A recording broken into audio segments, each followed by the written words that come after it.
A crystal frame can be one of the coolest glasses looks, and in today's video I'm very excited to be showcasing what I think are the best crystal frames of 2025. So hi, I'm Robert, Style and Vision Consultant here at the Spectacle Factory, and it's my job to pair you with your perfect pair of glasses. And if you're looking for crystal frames, these may well be the ones for you. And if you're not looking for crystal frames, well, maybe you should be. But not all crystal frames look good on everybody, and that's what's special about this new collection from Modo.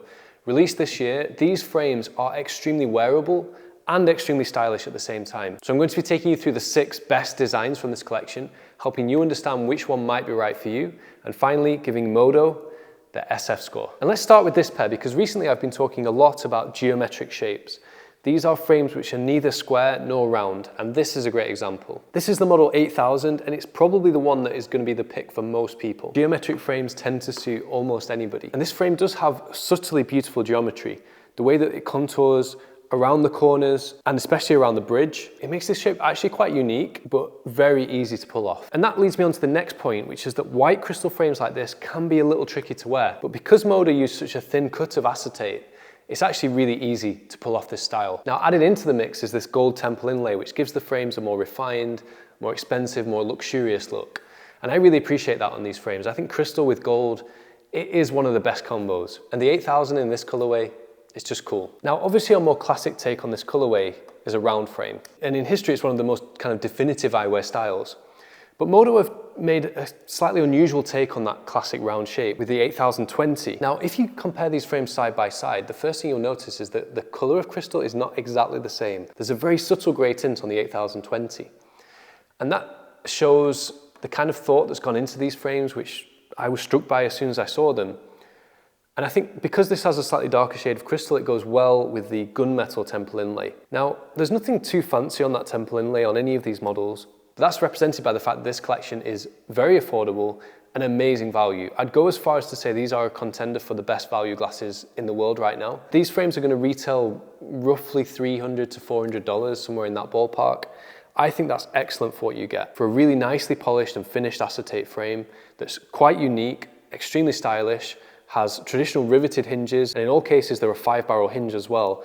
Very tough and resilient. You can see these frames very sturdy, even though they're super thin. And then you get back to the designs, because as I was saying, Modo could have just done a classic round shape in this frame, but they've actually contoured the edges and added some geometry to it, and that makes it, again, very unique. I appreciate that, and I think a lot of people want to wear cool glasses that not everybody else has. That's what you get with these frames, and most frames at this price point are nowhere near as unique. And we have a more conventional rectangle within the collection as well. The 8005 is rectangular, but with a twist. I really appreciate on this one the more defined brow line of the frame. I think that's quite a cool touch. They made it just a little bit thicker to emphasize the style of it. And then again, we see nice finishing of the shape. These kind of eyewear designs, it sounds so simple when you talk about it, but it obviously isn't, because most glasses collections don't feature little touches like you see here. I like as well how the acetate is slightly rounded in this corner. I think that's an awesome finishing technique on this frame. Again, this has that slightly grayer acetate, which is maybe a little bit easier to wear, a bit more of an everyday look compared against the white crystal and the gold,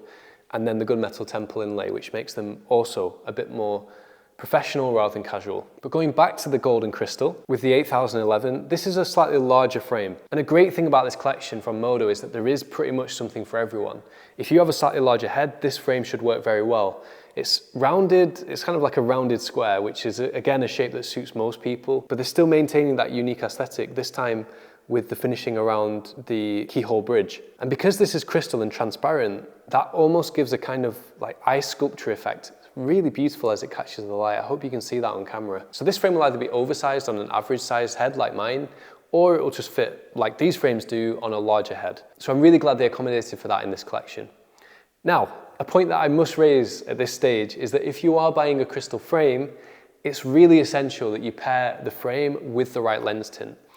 I think no other frame, maybe rimless you could argue, requires a tint as much as crystal. And that's because crystal by itself, it can look a little bit washed out, especially if you have a fairer skin tone. I'm just back from Morocco, and you can see what I was doing in our most recent video.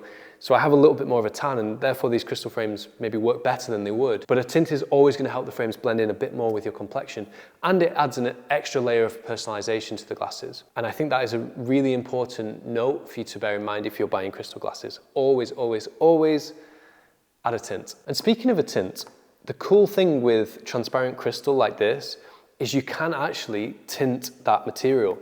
And that's what Modo have done on this ladies model, which is the 8008. This is an oversized angular shape, which is very on trend for ladies. And in the purple crystal, I love how it catches the light. Because it's got that semi-transparency, the light shines through it. And you're kind of a little bit aware of that in your periphery, but you will get used to that very quickly. But it does mean they have this beautiful finish and this kind of aura on your face, which is difficult to achieve with any other material. And if you're thinking of going for crystal but don't want to go all the way into crystal, then Modo have got you covered with that as well. Because in the 8001, which is a more typical round frame, by the way, you have this smoky grey crystal. Now this is extremely easy to wear because it's not got that contrast that the white crystal has. And it's in a more classic shape. So I would say this is the most under the radar piece from within the collection. It's good to have something like that for people who do want to go a bit low key. I don't think it's quite as stylish as the other five, but it is still cool, and that's not to take anything away from it. Again, you still have a little bit of shaping on the frame, this time along the top of the keyhole bridge. I appreciate that, and it is still a really well put together pair of glasses, again with the 5-barrel hinge, again with the temple inlay. It's got all the hallmarks of this collection, just a little bit more understated. So hopefully by this point you can see why I think these are the best crystal frames of 2025. But what about the overall quality? Well, it's time to give Modo their SF score. Starting with style, and I think these are very stylish glasses that just stop short of some of, in my opinion, the most stylish brands. I'm actually going to go pretty high on this one and give them an 8 out of 10 for style. In terms of originality, so I was very impressed with some of those little finishing touches and details that I mentioned, the way that each shape is slightly perfected and contoured. I really appreciate little touches like that, and that is very original. But apart from that, the material choice, the color options are not really original. And I think we've got to balance that out at a 4 out of 10 for originality. In terms of craftsmanship, let's be honest, these frames are lacking. Modo are an Italian company, but these frames don't specify where they're made, but probably primarily China. Now, that's not necessarily a bad thing. Some great glasses are made in China, and you can tell these have come from some of the better workshops. But there are no real finishing touches, details, nothing that makes these special in any way, and for craftsmanship they get a 4 out of 10. When it comes to comfort, I didn't touch on this too much in the video, but it's actually a very important factor, and these frames, because they're made from such a thin cut of acetate, are exceptionally comfortable, a solid 8 out of 10 when it comes to comfort. For durability, I think these frames will stand the test of time. I think with the 5-barrel hinge, the quality of the material, which you can really feel when you hold it in your hands, they are likely to last. That said, they're clearly not unbreakable, and being made from a thin piece of acetate, they're going to be more flimsy than a thicker acetate would be. So they're going to get a 5 out of 10 for durability. And that gives us an SF score of 5.8, which is on the lower side compared to other brands that we featured on this channel. But what I would say is that most of the brands that beat Modo cost probably double the amount. These frames are great value, they are great glasses, and most of all, they're very stylish, easy to wear, and they're a pair that you can easily add into your collection without breaking the bank. So I really hope you've enjoyed this video, and I hope you can see why, for me, these are the best crystal frames of 2025. But what do you think? Have you seen better crystal glasses than these? I'd love to know your thoughts. Let me know in the comment section below. If you have enjoyed this video, make sure to give it a like and subscribe for more of the best eyewear content on the internet. And I look forward to seeing you in the next video. Thanks guys, bye bye.